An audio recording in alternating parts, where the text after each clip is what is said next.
Disclaimer: اس video میں دکھائے جا رہے تصاویر اور اسلامی واقعہ کا کوئی تعلق نہیں ہے۔ یہ تصاویر صرف نظریاتی پیشکش کے لیے استعمال کی گئی ہیں۔ براہ کرم واقعہ کو سمجھنے کے لیے اصلی پیغام کو مد نظر رکھیں۔ بسم اللہ الرحمن الرحیم۔ السلام علیکم ناظرین، تمام ناظرین کو راہ دین چینل میں دل کی گہرائی سے خوش آمدید۔ ناظرین، آپ نے پچھلے ویڈیو میں دیکھا کہ کس طرح سے خواتین اسلام نے دشمنوں سے خیمے کی چوبوں سے مقابلہ کیا تھا۔ ناظرین، اس کے آگے کا واقعہ وہ اس طرح مصروف مقابلہ تھی کہ حضرت خالد بن ولید کا لشکر نہر استیار پہنچا اور دور سے اٹھتے ہوئے غبار کو دیکھا۔ حضرت خالد نے رومی لشکر کے پڑاؤ کے نزدیک تعاقب کیا۔ حضرت خالد کا خواتین اسلام کی کمک کو پہنچنا۔ حضرت خالد نے حضرت رافع بن عمر طائی کو بھیجا تاکہ وہ قریب جا کر تفتیش کر آئے کہ یہ اٹھتا ہوا غبار کس وجہ سے ہے۔ حضرت رافع نے جا کر دیکھا تو حیرت میں غرق ہو گئے۔ جانباز خواتین جوش و خروش کے ساتھ رومیوں کا مقابلہ کر رہی ہے۔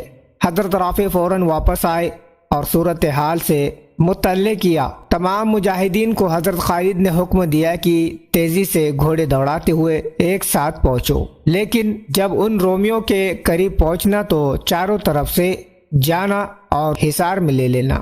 حضرت خالد کا حکم ملتے ہی مجاہدوں نے نشان بلند کیے، جیسے سیدھے کر کے لیے اور گھوڑوں کی باگیں ڈھیلی چھوڑ دی اور ایک ساتھ اس طرح روانہ ہوئے جیسے ہزاروں کمانوں میں سے ایک ساتھ ہزاروں تیر چھوٹتے ہیں۔ اچانک اسلامی لشکر کے آ پہنچنے سے بدتریس کا دل دھڑکنے لگا، اس کے ہاتھ پاؤں کانپنے لگے، تمام رومی سپاہیوں پر لرزہ طاری ہو گیا۔ اسلامی لشکر کے مجاہدوں نے ان کو چاروں طرف سے یوں گھیر لیا کہ سب کو اپنی ہلاکت کا یقین ہو گیا۔ مقدس خواتین اسلام پر نظر بد کر کے ان کی عصمت و عزت سے کھیلنے کا ناپاک خواب دیکھنے والوں کو اب نظروں کے سامنے موت نظر آنے لگی۔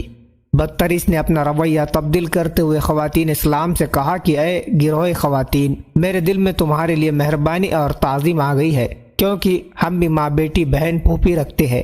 صلیب کے طفیل میں تم سب کو چھوڑ دیتا ہوں۔ جب تمہارے مرد یہاں آئے تو ان کو کہنا کہ ہمارے ساتھ نیک سلوک کرے، اور یہ بھی کہنا کہ بدتریس کے الفاظ منہ میں رہ گئے کیونکہ اس نے اسلامی لشکر سے دو شخصوں کو اپنی طرف آتے دیکھا۔ ان دونوں اشخاص میں سے ایک زرہ پہنے ہوئے تھا اور دوسرے ننگے بدن تھا۔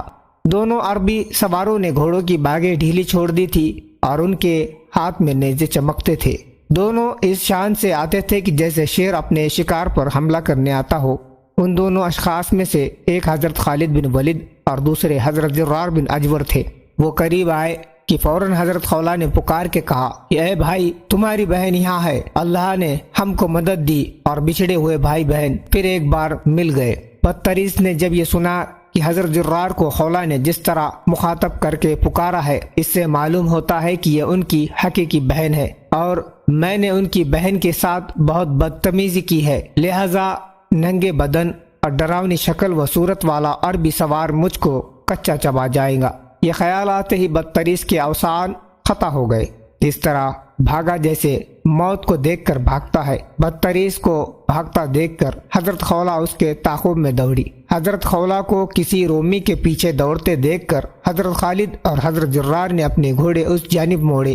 اب اسلامی لشکر بھی رومی کیمپ میں داخل ہو چکا تھا۔ بدتریس نے حضرت زرار کو اپنے قریب آتے دیکھ کر کہا کہ اے برادر عربی، مبارک ہو، اپنی بہن کو سنبھالو، یہ میری طرف سے تم کو ہدیہ اور تحفہ ہے۔ حضرت زرار نے فرمایا کہ میں نے تیرا ہدیہ قبول کیا اور اس ہدیہ و تحفہ کا بدلہ میرے پاس سے نیزہ کی نوک کے علاوہ کچھ نہیں۔ یہ کہہ کر حضرت زرار اس کے سینے پر نیزہ مارا۔ حضرت خولہ نے پوری طاقت کا استعمال کرتے ہوئے اس کے گھوڑے کے پیروں پر چوب پھٹکاری اور گھوڑا جھکا۔ بدتریس گھوڑے کی جین سے زمین پر آ گرا۔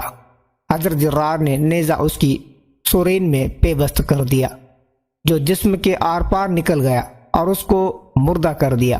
حضرت زرار نے اس کا سر کاٹ کر نیزے کے نوک پر لٹکا دیا۔